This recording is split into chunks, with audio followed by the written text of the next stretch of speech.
sobre el impacto que puede tener en la administración de Milei, el impacto económico del triunfo de Donald Trump en los Estados Unidos. Un hombre, Bueno, Milei lo cantó como un gol al resultado.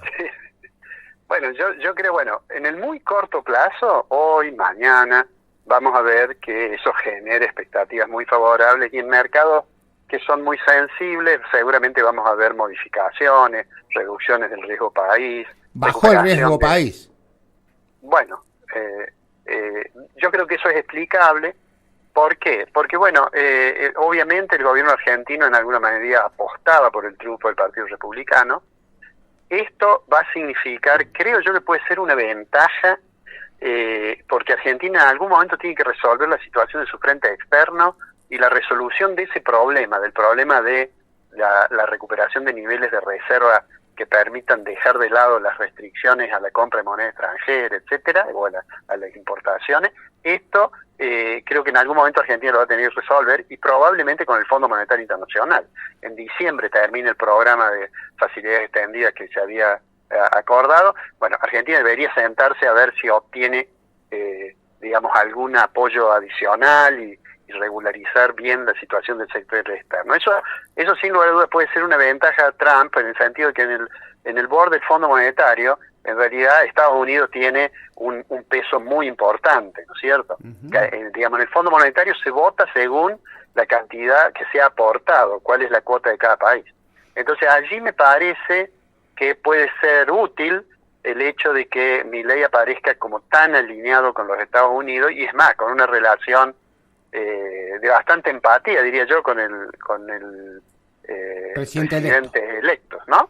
Eso por un lado. Hay que mirar también otra cosa, ya saliendo del corto plazo, yendo un poco más a mediano plazo, no sabemos muy bien qué va a ocurrir con la política exterior de Estados Unidos en materia comercial. Si efectivamente lo que ocurre es que Trump da curso a ese espíritu un poco proteccionista que ha expresado, cuando ya fue presidente, por ejemplo, subió los aranceles a los productos chinos. Bueno, si eso ocurre, pensemos que el comercio bilateral de Estados Unidos con China es aproximadamente el 23% del comercio mundial. Si eso ocurre y hay una retracción del volumen de comercio como consecuencia de prácticas proteccionistas, bueno, eso finalmente no va a ser una buena noticia para Argentina. ¿Por qué? Porque Argentina tiene en China uno de sus principales clientes, digamos. Estados Unidos debe estar en el lugar quinto o sexto, pero si cae el comercio, bueno, eso impacta sobre el precio de los commodities, sobre la demanda externa, en fin, o sea que ahí es menos claro, digamos, cuando uno sale del muy corto plazo, cuál va a ser el efecto sobre Argentina. Digo, en el corto plazo, supongo yo que el presidente Milei le va a decir ayúdeme a que el fondo realmente acompañe el esfuerzo que están haciendo los argentinos. Creo que ese va a ser básicamente el discurso. Alfredo, fuiste funcionario del gobierno de Rubén Martí, sos un hombre que tiene raíces en el radicalismo. ¿Cómo viste esta reacción inesperada de Milei con el radicalismo y con Raúl Alfonsín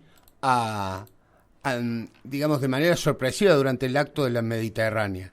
Porque además el radicalismo contestó con un par de Twitter, pero no hubo y con un documento del partido, pero no hubo una respuesta demasiado enérgica, ¿no? Me parece a mí. Sí, yo creo que hay dos cosas. Yo estaba en la reunión porque la gente de Fundación siempre tiene la gentileza de invitarme a todas las actividades, y cuando escuché lo que dijo, digamos, el licenciado Milei tiene, creo yo, ciertas limitaciones discursivas, ¿no? Pero además tiene un estilo, un modo de agresión a quien piensa distinto, y me parece que con el tema de Alfonsín pasó otra línea, digamos. ¿Por qué?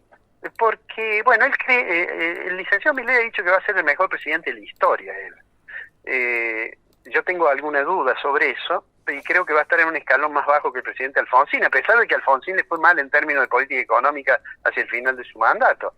Pero mi primera reacción en realidad fue de sorpresa y de incomprensión, y porque no comprendo yo mucho la estrategia esta del agravio y de la construcción de enemigos. Es una cosa que también se practicó acá en el pasado. El gobierno algunos gobiernos anteriores lo hicieron, ¿no?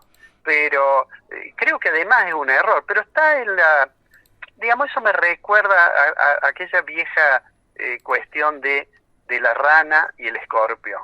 Está en la naturaleza, digamos, de Milei, ese comportamiento, está en su mirada de cómo es la política, y yo creo que eso no es bueno, porque si realmente se quiere consolidar un proceso de estabilización macroeconómica y de crecimiento de la economía y de todo lo que yo cree la mayoría de los argentinos, y bueno, eso no se puede hacer entre dos o tres, porque además genera desconfianza aún en los propios, digamos, integrantes del gobierno. Acá en Córdoba tenemos la experiencia de dos colegas egresados a nuestra Escuela de Economía que Milei los echó a la distancia. Uno es Osvaldo Giordano, que ahora preside el Instituto de Fundación Mediterránea, que supuestamente lo echó por una inconducta o un comportamiento de la pareja de Osvaldo, y Diana Mondino ahora hace 72 horas o un poquito más, que decidió echarla prácticamente cuando salió de la reunión de fundación. Yo creo que en el avión decidió echarla, y me parece que esas cosas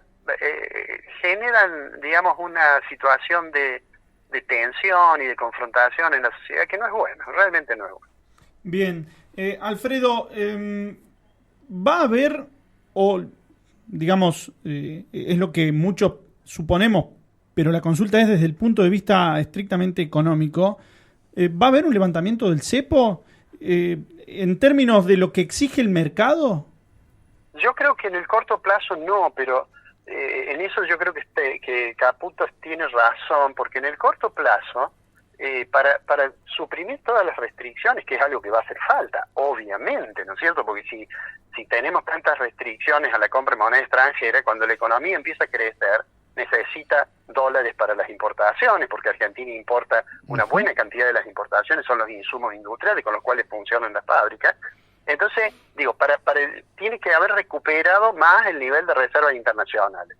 Eso me parece que en eso tiene razón el gobierno. Y además, estamos en un proceso en el cual tenemos una devaluación mensual del dólar, que se llama del mercado único y libre de cambios, que no es ni único ni libre, digamos, el dólar oficial. Tenemos una estrategia que los economistas llaman coin-peg del 2%, y como la inflación ha venido corriendo un poco por arriba de eso, entonces existe esa sensación de atraso cambiario, ¿no? Da la impresión que aquella devaluación de diciembre tan grande que hizo el gobierno, que tuvo un impacto fuerte en los precios, que tuvo un impacto sobre el nivel de actividad, etcétera, se ha ido, se lo ha ido comiendo, digamos, la inflación. Entonces hoy, cuando uno mira, por ejemplo, el indicador el índice de tipo de cambio real multilateral del Banco Central, uno se encuentra con que hay un atraso cambiario, que ahí le dará el 16%, pero que otros dirán que el 20%, y otros pedirán que devalúe el 25%. Pero yo creo que el gobierno a su vez sabe, más allá de lo que en una oportunidad dijo Milei, que la inflación no era consecuencia de la modificación del tipo de cambio, digamos, tiene que decir eso porque él modificó drásticamente el tipo de cambio, pero él sabe que si se modifica el tipo de cambio, supongamos que se devalúa 20%, sí, eso le va a pegar a la inflación, y la inflación es, yo diría razonablemente, el objetivo central que tiene el programa de estabilización. Entonces, una cosa, Alfredo. Atrapado. Sí, una cosa, Alfredo, ya que hablas de inflación, ¿cómo es? Porque, digamos, da la impresión de que los números del gobierno son rigurosos, creíbles, etcétera, etcétera. Pero, es que los números que da el gobierno no son ajustados a la realidad, o hay un problema con la billetera de la gente que cada vez le alcanza menos, sobre todo para cubrir canasta básica, con servicios, con tarifas, etcétera. Sin lugar a dudas, el problema está en la billetera, está en el poder de compra de los ciudadanos. Si uno mira este draconiano ajuste fiscal que hizo el gobierno, por ejemplo, que permitió que Argentina después de mucho tiempo tenga superávit fiscal, no solo primario, sino financiero, en realidad ese ajuste, uno mira, y un porcentaje muy grande de ese ajuste, aproximadamente un tercio, lo hizo sobre la base de la caída del poder de compra de pensiones y jubilaciones, ¿no es cierto? Y a su vez, recién a partir de junio, digamos, uno puede ver que, por ejemplo, a partir de julio, que el salario de los empleos formales, de los que están regulares, los empleos en blanco, digamos, muestran una ligera recuperación. Pero en realidad lo que ha ocurrido, producto de que la inflación ha sido alta, es que ha caído mucho el salario real, han caído mucho el salario de los informales más aún, las jubilaciones, etcétera, y eso se ha reflejado. Por eso es que eso generó una caída de la demanda agregada de la economía y muchas empresas vieron reducir su demanda y enfrentar problemas serios, ¿no es cierto? Entonces lo que sucede, los números, digamos, el indicador, el IPC a nivel nacional, el indicador de precio del consumidor, muestra aquello para lo cual ha sido construido, es decir, una canasta fija de hace varios años que se va viendo cómo evoluciona a lo largo del tiempo. Esos índices de canasta fija se llaman índices de Asperger. Pero lo que sucede, bueno, que hay un problema por el lado de los ingresos, ¿no es cierto? Claro. Y el gobierno, yo creo, tiene una mirada muy optimista y dice, no, estamos recuperando la economía y se están recuperando los salarios. En realidad, la recuperación de la economía es muy heterogénea, muy heterogénea. Hay sectores que están más o menos recuperándose y hay otros que están muy mal. Y es muy heterogénea, básicamente, porque, bueno, hay un problema de demanda interna. Y además hay una terrible cantidad de trabajadores que están en la informalidad y no están considerados, Alfredo, en ese contexto, ¿no? La informalidad laboral es un problema que viene arrastrando Argentina hace bastante, sí. Y es un problema singularmente grave, pero singularmente grave. Lo que sería de esperar es que si en algún momento Argentina inicia un proceso de crecimiento más o menos sostenido, tenga, digamos, un marco legal que permita la incorporación al mercado formal de todos estos otros que han sido en algún momento de empleo formal y fueron excluidos producto de alguna de las crisis. Bien, Alfredo, un placer escucharte y siempre tan claro. Ha sido muy amable, bueno. Alfredo. No, un gusto grande, que tengan un buen día y un buen fin de semana. Bien. Abrazo. Ahí estaba Alfredo.